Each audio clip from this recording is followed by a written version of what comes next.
Good morning and welcome to the FinTech Wales hosted webinar this morning. I'm pleased to introduce this topic, which is about competing in the FinTech digital future against bigger and more active brands, what you can do to improve and maximise on your marketing. It's my pleasure to welcome you today. My name is Sarah Williams-Gardner. I'm the newly appointed CEO at FinTech Wales. FinTech Wales is all about empowering the FinTech and financial services across the Welsh Principality. We were founded in 2019 as an independent industry body, not-for-profit, an organisation that gives voice to Welsh-based FinTechs on the global stage. We speak on their behalf. As far as the sector is concerned, we distill the opinions, the different goals and the objectives into common themes, giving the likes of government and academia the opportunity to hear these clearly in order that they can act. Our collective encourages and enables collaboration between large institutions and the smaller FinTech community, from one-person startup supporting an ecosystem allowing bright ideas to flourish. We do this by raising awareness here in Wales. We nurture skills and talent, we connect the community, and we empower the FinTech ecosystem. We endeavour to do this by supporting mentoring, events like today, networking, facilitating introductions along with access to finance. We're currently working on the possibility of a foundry which can incubate and accelerate bright new ideas, bringing the Welsh FinTech community together even closer. Here today, what we're planning to do is explore the tech and the tactics to maximise profitability in the digital world that we're living. We're living in a very busy, noisy market. How do we compete with the established brands who seem to have very deep pockets when it comes to marketing budgets? We have two great speakers with us today who believe that, and their belief is backed up by the revelations in the PwC FinTech report, that increasing customer engagement and retention can be achieved with the easy-to-use digital tools that are out there in the market. They allow faster access to services and processes, and above all, they allow you to build trust with your audience.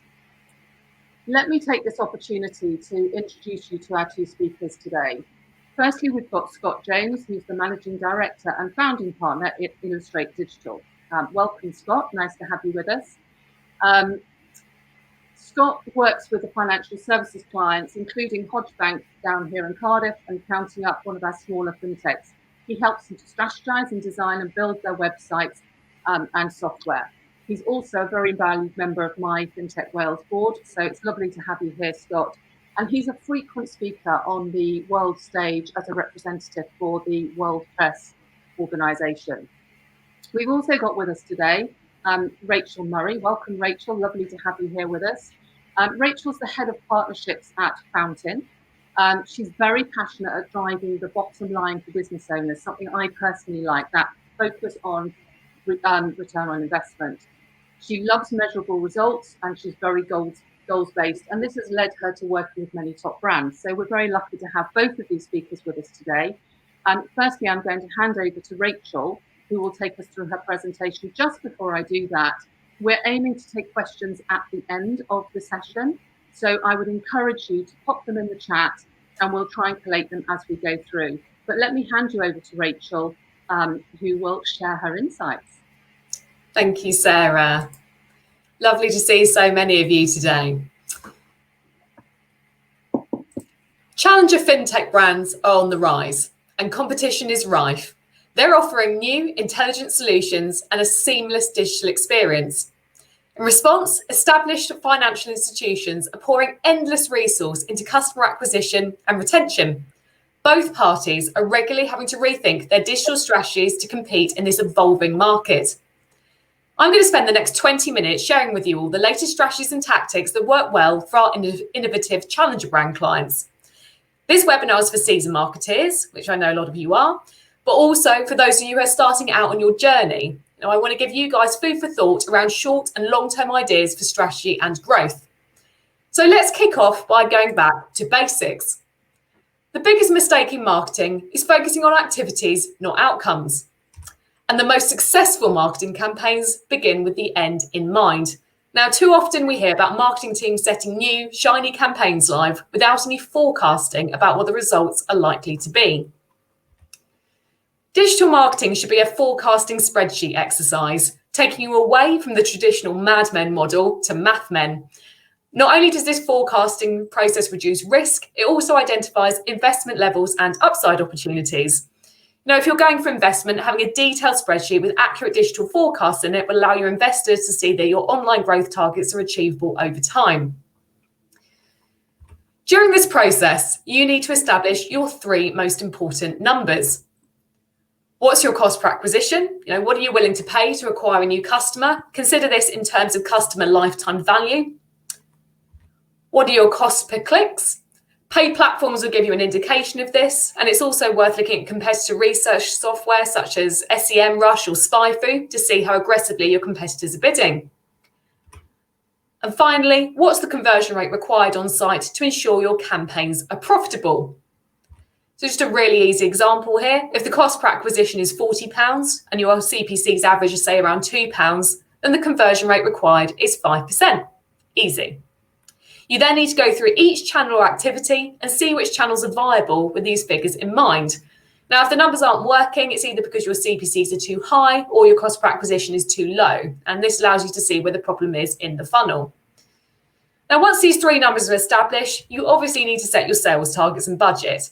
For example, if you want 1,000 new sales per month and your CPA is 150 quid, then your budget's £150,000 per month. Really, really simple stuff. Now you need to start thinking about where your target audience is online. Are they on Facebook, Google, LinkedIn? Where are they most likely to respond to your advertising? Now, no matter what the answer is to this question, cost per clicks for these channels will determine whether or not they'll be profitable for your business. So cost per clicks are generally about 5p to £5 for Facebook, £1.50 to £9 for LinkedIn, and 6p to £200, shocking, I know, for Google. Now you've established your CPA and CPCs, you need to think about what the conversion rate required is to hit your targets. Now, as an example, in our experience, the average conversion rates across financial services for Google search is around 4%. So if you're thinking about this in terms of this channel alone, if your cost per click is £1.60 and your cost per acquisition is around £40, then you'll be able to run on Google search because the conversion rate required is 4%. You're then going to need to apply this methodology to each of these proposed channels to work out the funnel and see if they'll be profitable. Now, this includes looking at how many impressions and clicks will be generated, and then using from your current clicks or inquiry conversion rates, you can work out how many leads have we received, and then your current lead to sale conversion rate, how many sales, and the cost per sale. Marketing is all about selling the next step, so it's really important to draw out the steps to minimize risk and reduce wasted spend. So I wanted to give you an idea about what this could look like. So I've taken some screenshots of our in-house forecasting process called the Digital Strategy Builder. And we use this to forecast each step of the process before working with any new clients. So we start off by setting targets, including sales required, lead to sale conversion rate if relevant, target cost per sale and average sales value. So from this, the strategy builder calculates our targets. So that's maximum budget, potential revenue, and the target ROI. It also calculates the number of clicks and cost per clicks required to hit the targets of varying website conversion rates. We then forecast by channel. So this is an example of our paid search forecasting page. Everything's automatically generated from the target setting page. And all you need to do is input the keywords, searches per month, and cost per clicks from Google's keyword planner. The strategy builder will then show you how many clicks you should expect to receive, what your monthly cost will be, how many sales, and your CPA. So we use a similar forecasting strategy for each channel to show clients exactly what ROI they should expect to receive. And you could do the same for your business. Now, before you set any campaigns live, it's important that you consider how you're going to measure this return on investment. According to HubSpot's 2020 stats, only 75% of marketeers are reporting on how their campaigns are directly influencing revenue. Don't be that 25% that waste their money. It's vital that you take a full funnel approach to your digital efforts and track and optimize each stage of the sales and marketing funnel, from initial website interaction all the way through to lifetime value. Now, to do this, to ensure that before you get to the traffic stage, you need to make sure that all goal tracking attribution is set up correctly so that your marketing data is being recorded reliably and accurately. Now, I know you seasoned marketers already have this covered, but you'd actually be surprised at how many fintech brands haven't set this up properly, or they focus purely on lead volume over profitability.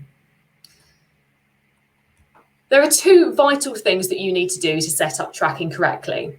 So number one is ensure you have accurate UTM tracking. A UTM code is a snippet of simple code that you can add to the end of a URL to track performance of campaigns and content.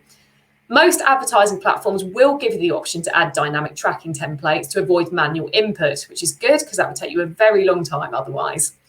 So doing this correctly allows you to begin to dig into your sales funnel to understand which audiences and targeting are generating the highest return on investment.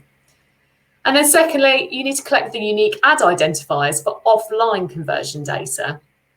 So for those users that don't complete the transaction online or need a little nudge from the sales team, you should use offline conversion tracking by collecting the unique ad identifiers, such as GCLIDs, short for Google Click identifiers. So this is a unique tracking parameter that you can import back into the advertising platform to indicate a transaction has been completed. This closes the net on your sales data and allows in-platform profitability analysis down to a keyword level, which is really, really important. Once you've done this, you can see which keywords are bringing you the highest lifetime value customers. You can run a regular 80-20 analysis by doing this. The Pareto principle states that for many events, roughly 80% of the effects come from 20% of the causes. And this applies particularly to keywords, as a small number of top performing keywords will achieve the greatest returns. Once you've established these, I recommend creating separate campaigns for these high performing keywords for a greater level of control. And also make sure you're writing ads specifically for each ad group within those campaigns. And of course, continue to test ad copy to increase click-through rate on an ongoing basis. Now, there are other ways of measuring campaigns with softer metrics, such as for brand building campaigns. Now, brand building is often neglected because marketers don't see immediate results or they find it difficult to track ROI. In my opinion, performance marketers need to reposition how they think about this. Now, back in 2015, hardly anyone had heard of Monzo, but they focused so heavily on investing in their brand building campaigns that they're one of the most widely recognised challenger banks in the UK. Google recently created a solution that allows you to measure brand lift from display and video campaigns. Now, brand lift is a measurement of the direct impact your video and display ads are having on perceptions and behaviours throughout your consumer's journey. So within a matter of days, brand lift gives you insights into how your ads impact the metrics that matter. This includes, like as you can see on the screen, ad recall, brand awareness, consideration, favourability, and purchase intent, the most important one. You can easily optimise your campaigns within 2 weeks based on these near real-time results. So how does Google do this? So in order to measure this, Google does this in a couple of ways. So firstly, through surveys. They isolate a randomised control group that wasn't showing your ad and an exposed group that did see your ad. So after a day has passed, they deliver 1-question surveys to both groups.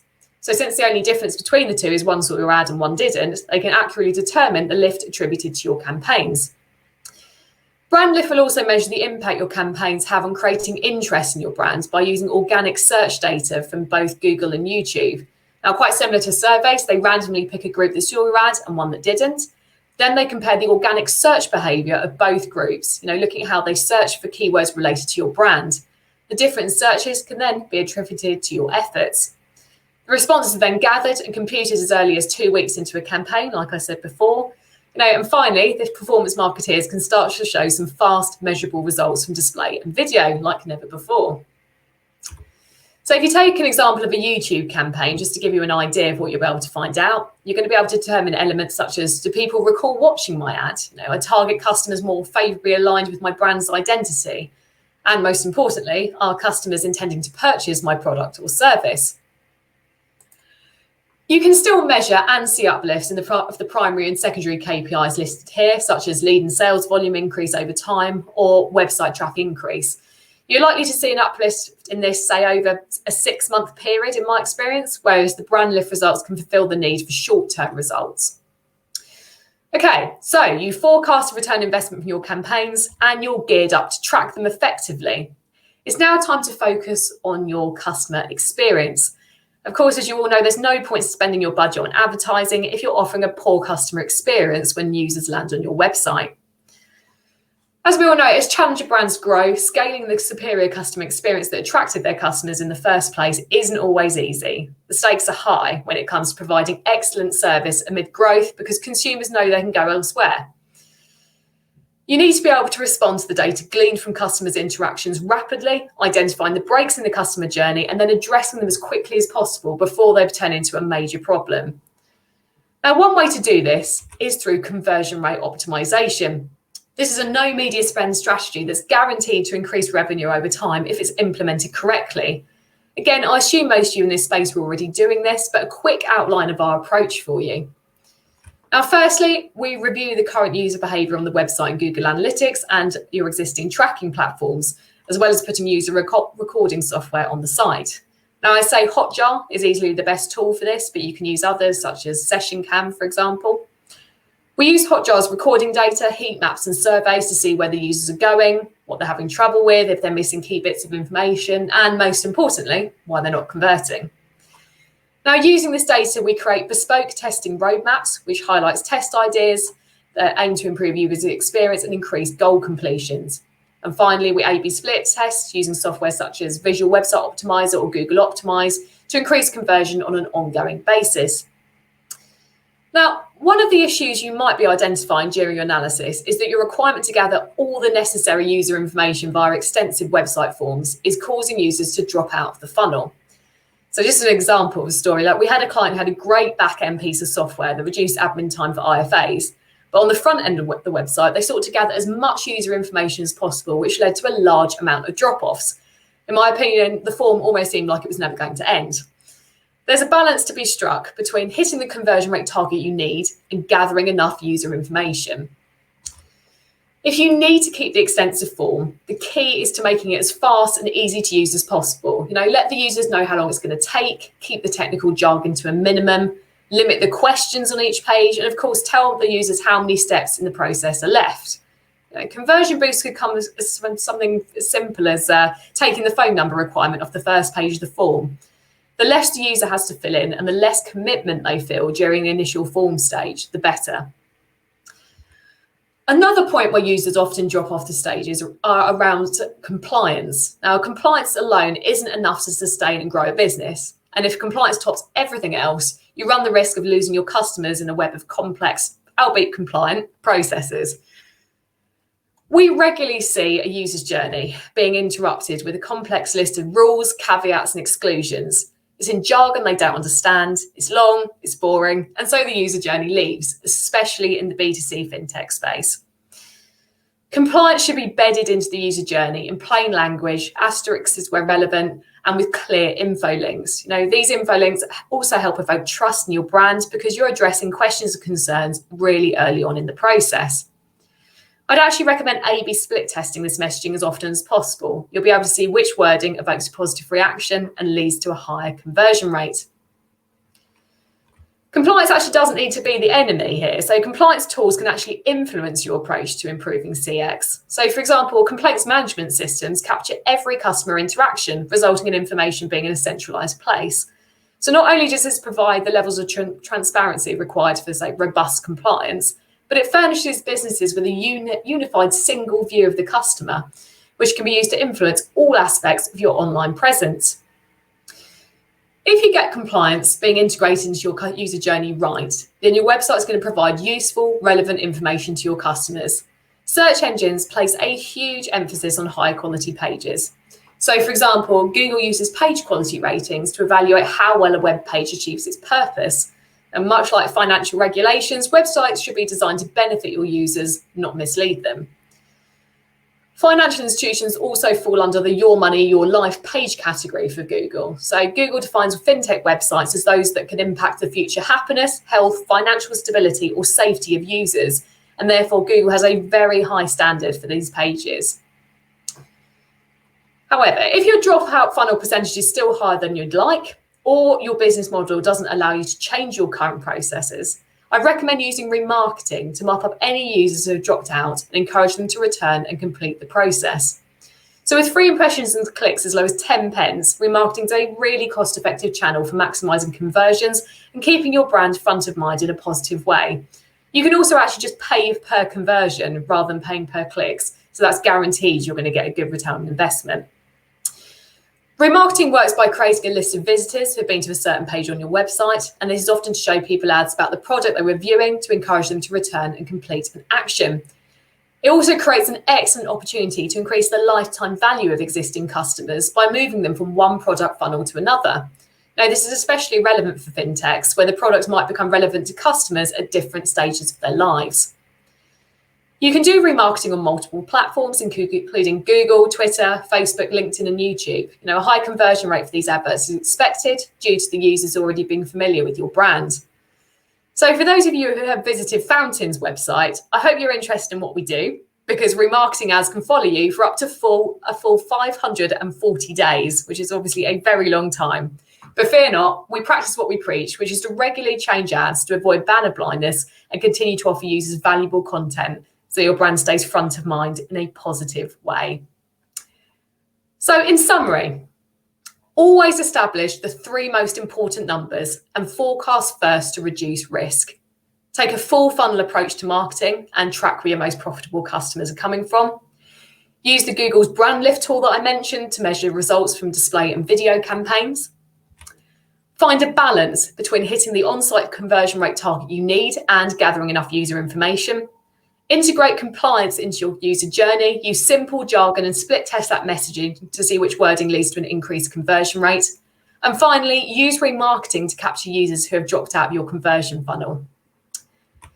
So I hope that all listeners got something of value out of the points that I've addressed today, and I'll be happy to answer any questions, as Sarah said, later on in the presentation, and you can contact me via the details in this slide. Thank you very much.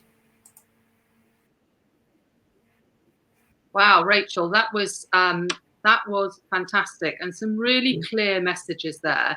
I mean, personally, I think the comparison between Mad Men and Maths Men, and I've personally seen a lot of that.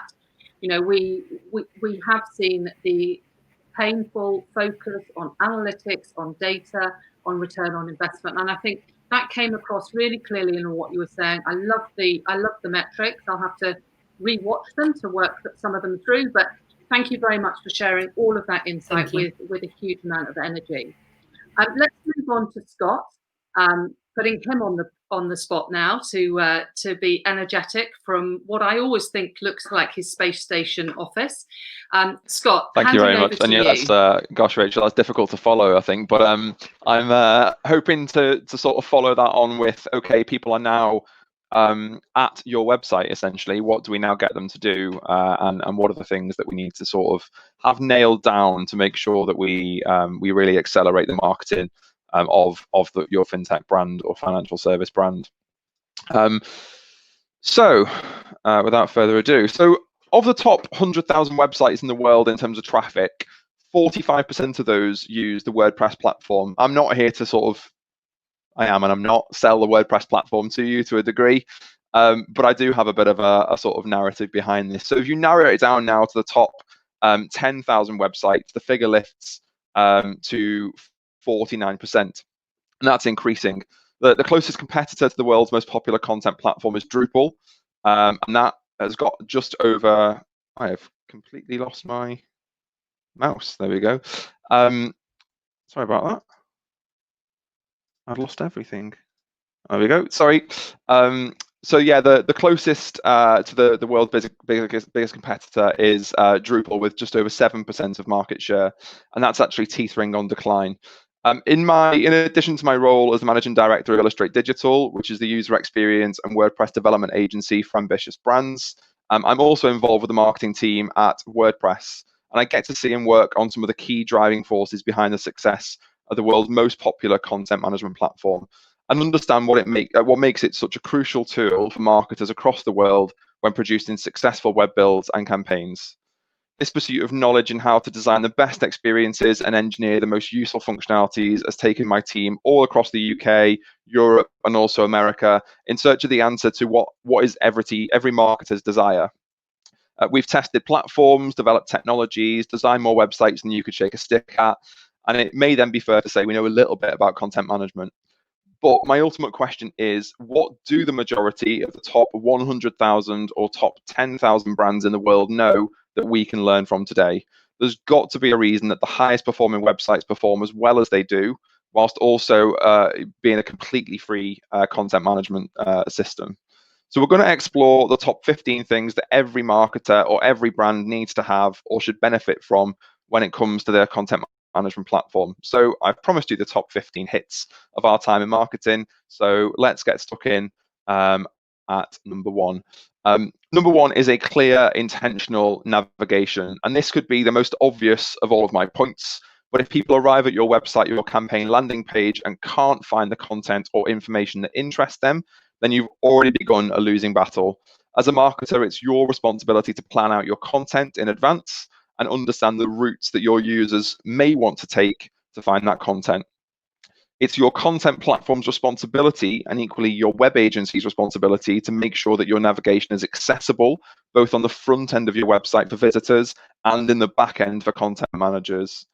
An intuitive, easy to manage interface to update your navigation as your brand evolves is absolutely crucial in this. It's not just about it being delivered to you and that's the end of that. It should be constantly evolving as you evolve as a brand.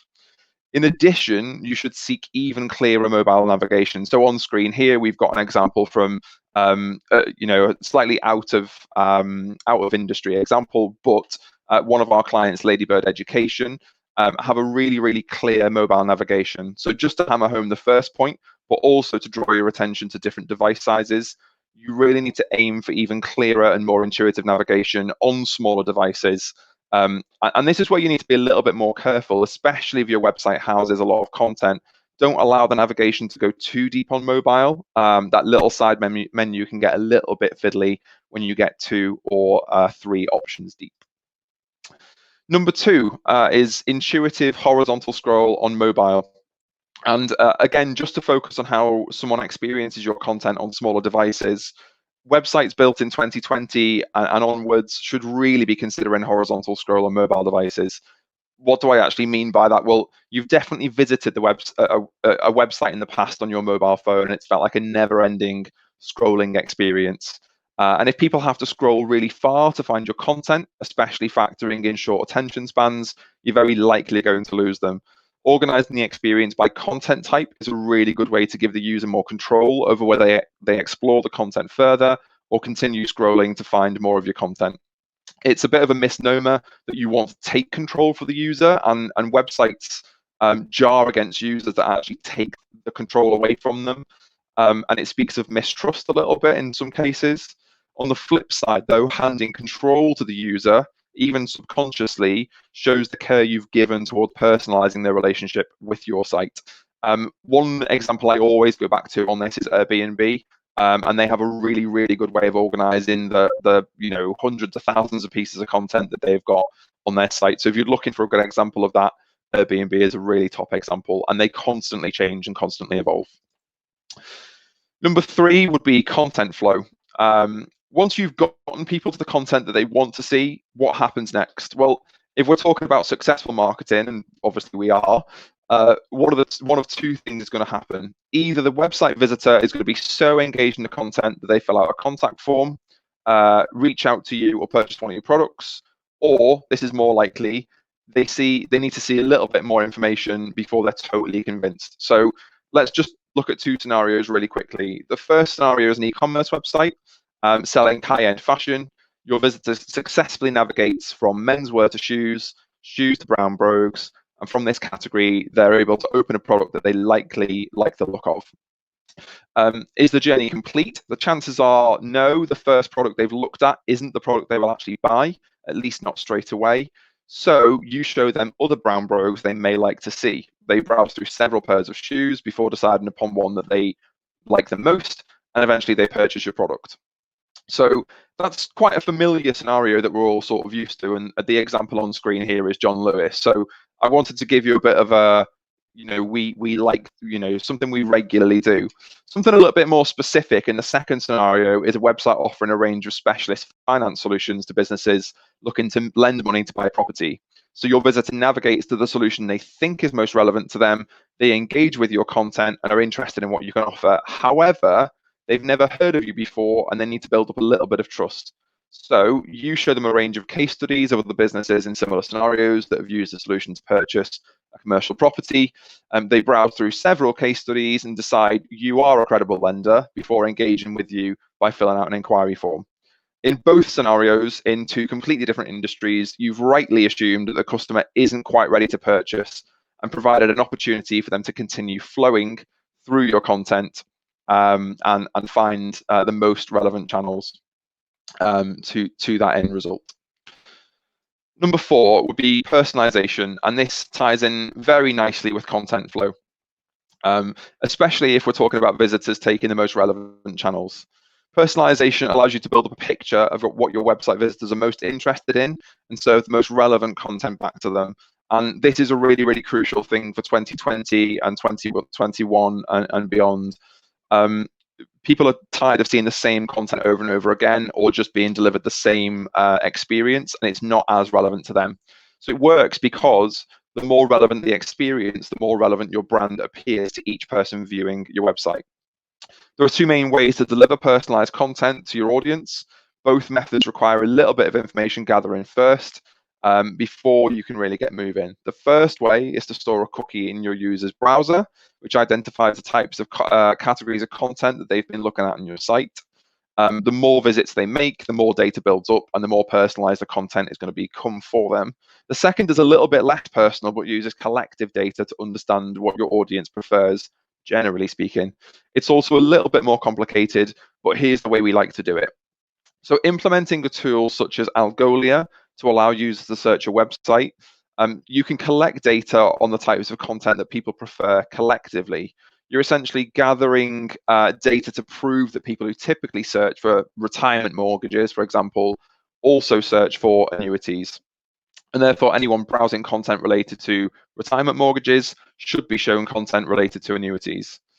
Personalization is essentially content flow on another level. Whichever method you choose, it can be a really powerful tool to help drive more leads or purchases via your website. Number 5 is one that's particularly close to my heart in terms of marketing, and is one that we use quite well and quite successfully at Illustrate Digital. How do you create some of the most relevant content that gets shown as a result of personalization and content flow? Well, a better question still is, actually, how do you rank well for keywords in your industry that very few other people are ranking for? And that the helpful answer and genuine answer that your audience is actually asking as well in terms of search. A content hub is a really, really powerful marketing tool, and sometimes a really quick way of helping you to achieve a page 1 ranking or even a Google snippet in search results. And this is by producing and publishing really useful content. For me, content hubs are like the hidden secret of the marketing world, to be honest. Across our client base, from law firms, banks, tech brands, we've experienced considerable success in creating space for brands to explain products and services in more detail and address the concerns of their respective marketplaces. Number 6 is brand continuity, and this leads us smoothly on to how to make your brand nice and continuous throughout your experience. Publishing repeatable content is an incredibly easy way to keep good continuity. From blog posts, team members, content hubs like we've just spoken about. But what about when it comes to pages where you have a little bit more, or perhaps a lot more, free reign of building those pages? And the old guard of content management systems were notorious for letting you just do whatever the heck you wanted and leaving you to figure it out. You most likely remember, or perhaps are still dealing with, trying to get your text to stop surrounding an image you just put on a page, somehow get it to display on the front end of your website without looking completely weird. You know what I'm talking about, the image left, text right, can I get it here, can I get it there sort of thing going on. A good content management system, though, designed and engineered in collaboration with a good web agency, should give you all the scope to create your own content whilst critically maintaining brand integrity and brand continuity. What do I actually mean by that? Well, for example, the WordPress platform now has the Gutenberg block editor, and the editor allows us to create block options such as an image, a bunch of text, and a call to action, all with options that align to your brand. So this example on screen right now, the images that you see are purely that the content editor will upload the images, but the content management system is deciding how to treat those images and keep it consistent with your brand. So everything you see there in terms of like color and icons and sort of brand recognition perspective is done on the user's behalf. So when built properly, you can't run away with and add a bright, neon green button to a section with a rich red background. And you're also not going to worry about where the text and the images sit on the page. So no more pasting random HTML code into a page in the hopes that things will finally line themselves up properly.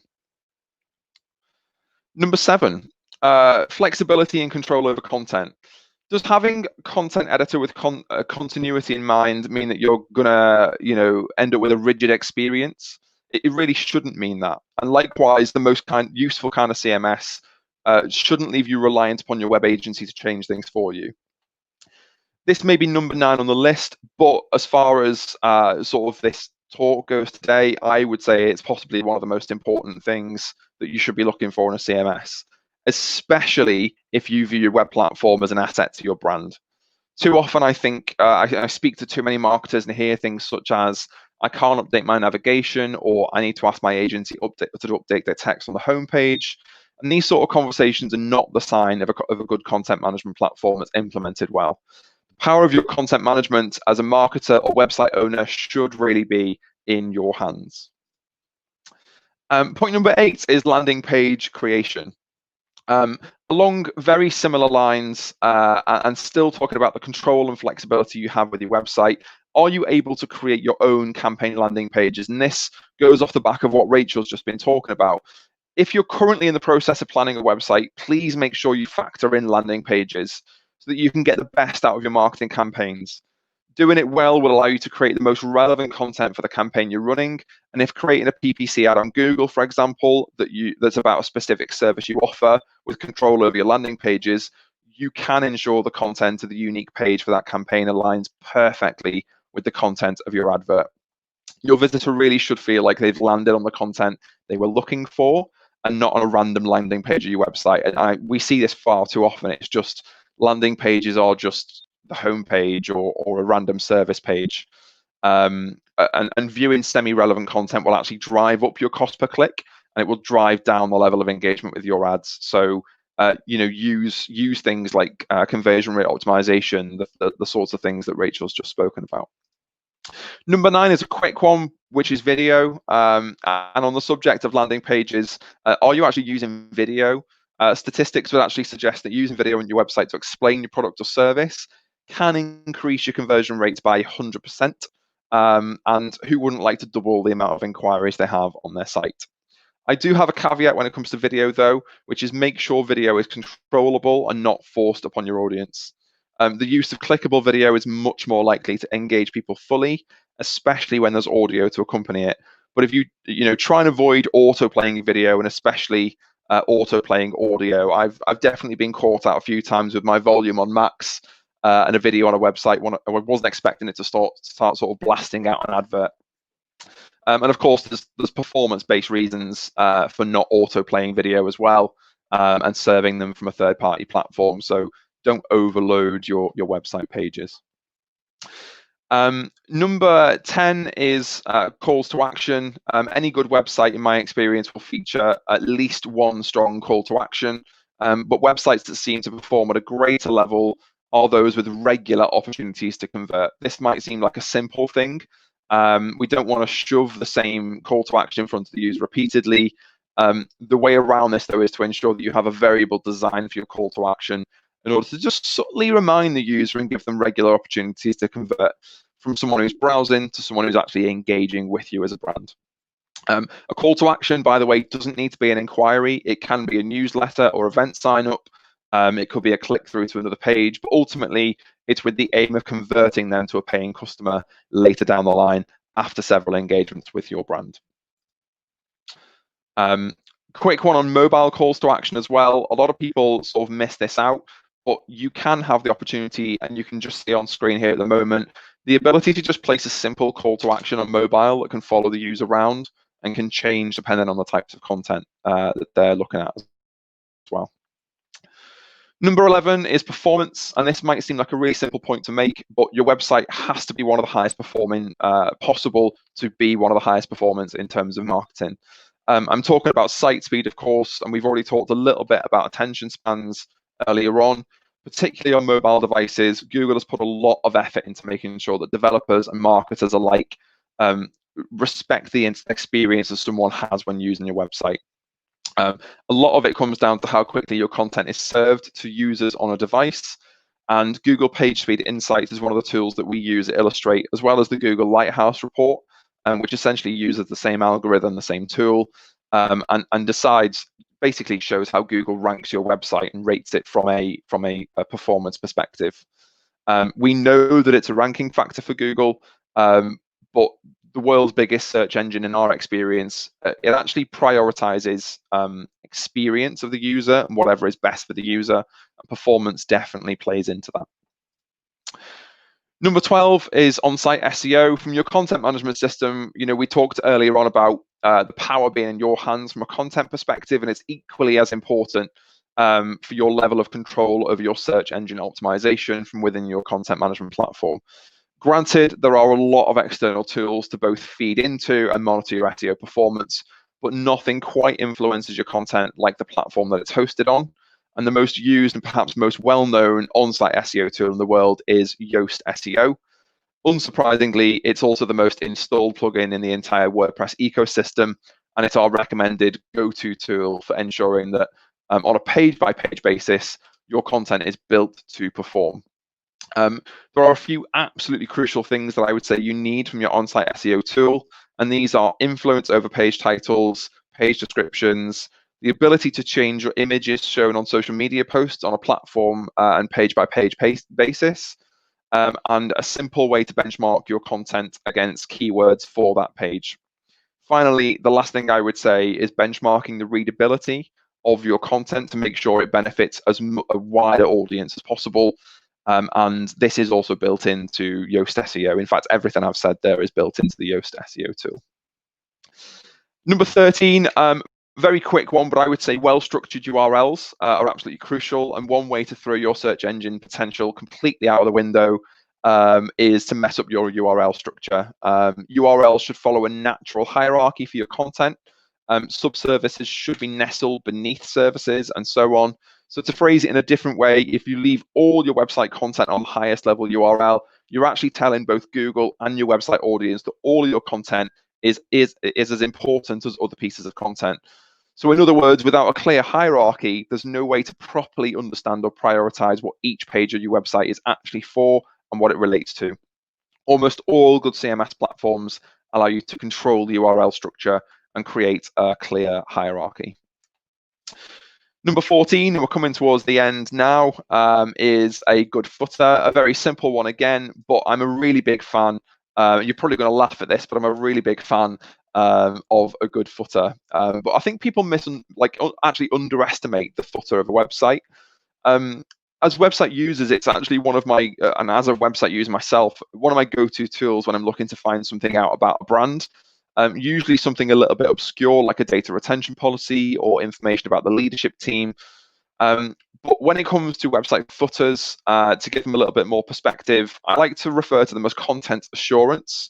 And this is especially important in financial service and fintech brands around just assuring people that you've written and displayed content that gives your users a feeling of trustworthiness from both brands big and small. Use it for ways to get help to explain your equality and diversity policies, outline delivery schedules, anything you feel may give more assurance to your audience, and things like key industry accreditations as well. And last but not least is accessibility. So let me ask a sort of rhetorical question, but how high or low is the barrier to entry for your website when it comes to your users? Does it include as many people as possible as part of the experience? Unfortunately, as many people still actually overlook accessibility as one of the absolute foundations and proving points of a good website. And they sort of put accessibility into this box of just disability. But really, you should be actively aiming to include as many users as you possibly can, whilst, of course, still creating a great, vibrant experience.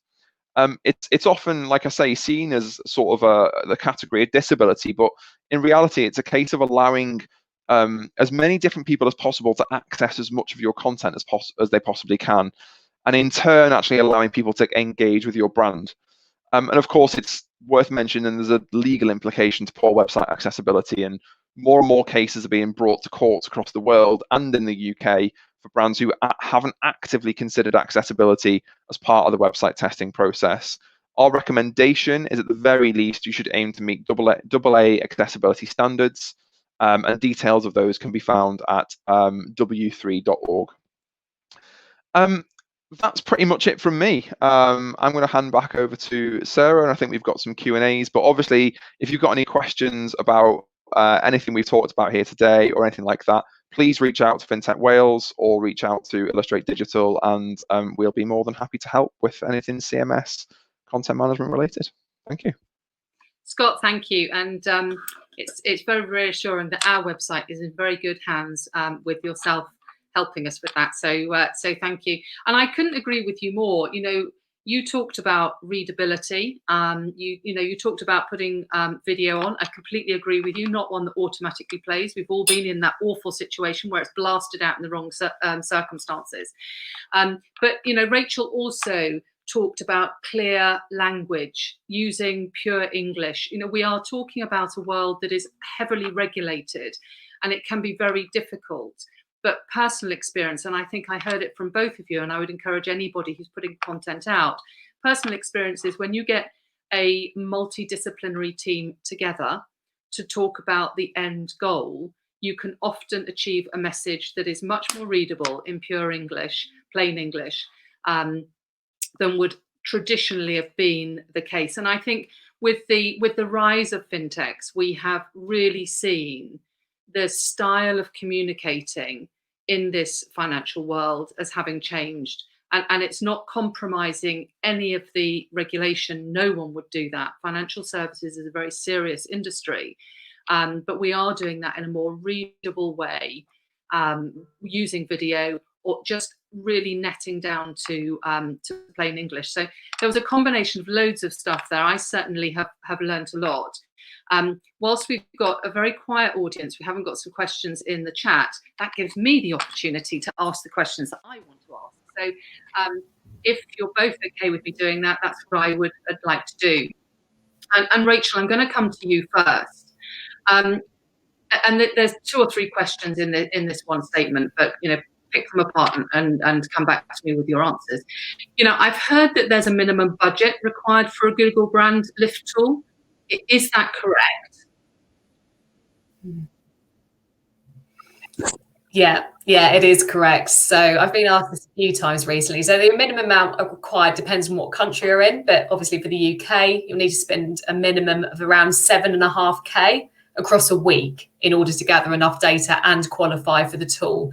Now, I know that seems like quite a lot to some businesses, especially sort of startups, but it's well worth investing in it for the sort of data insights that you gather early on in the process. I mean, that sounds right. That helps. At the end of the day, you know, whilst it might seem like a significant amount, it's better than just stabbing blindly in the dark. It comes back to, I think, the approach that you've been talking about, which is the targeted approach. So know how much you want to get out and understand how much you're going to put in there. Where would I go to find the data to do the forecasting approach that you've mentioned? And also, when I'm doing that, how far back would you encourage me to go? Okay, so thinking about your first question, where to get sort of the data for the forecasting. Okay, there's plenty of places you can get it from. So first of all, you probably start off by looking at audience tools for the social platforms. So, you know, their forecasting tools will give you an indication of other metrics such as expected cost per clicks, budget required, and a range of expected click-through rates, as well as, most importantly, the audience size. Google's Keyword Planner provides a number of searches and average CPC ranges that I showed you with the digital strategy builder slides. You just pop them in there. And as I mentioned earlier on the presentation as well, so you can use competitor tools such as SpyFu or SEMrush to see top-line overviews of your competitors' data. And then I suppose, of course, if you're with a premier partner agency, then your in-house team will have access to, or your in-house team, actually, if you qualify for a certain level of Google support, you're going to have access to various data and vertical trends and insights from Google themselves, which can be really helpful. So for your other question, you said how far back would you have to analyse your data? Is that right, Sarah? Return on the keywords, etc. Yeah. So that's sort of going back to like the full funnel approach. So it depends on what your offering is in this space, but I'd normally recommend analysing sort of a couple of years worth of data if you can. Your high return keywords might have changed in like the pandemic, so it's actually worth analysing your short-term data as well at the moment. Obviously, if you're a startup, you can't do the full funnel approach initially, but I recommend getting all the foundations in place, such as the goal tracking solutions that I mentioned earlier, so you are able to do that later on down the line. Fantastic, Rachel. That's really, really helpful. Thank you for bringing those in. Scott, if you're okay for me just to come to you with a couple of questions. Going into the next 12 months, what would you say is the #1 web trend that we should all be considering right now? I would go back to what I said earlier on in the slides in terms of personalization. I think that is the #1 thing that if you look at what people aren't doing enough of and what we should be doing more of into 2021, I would say that would be exactly it.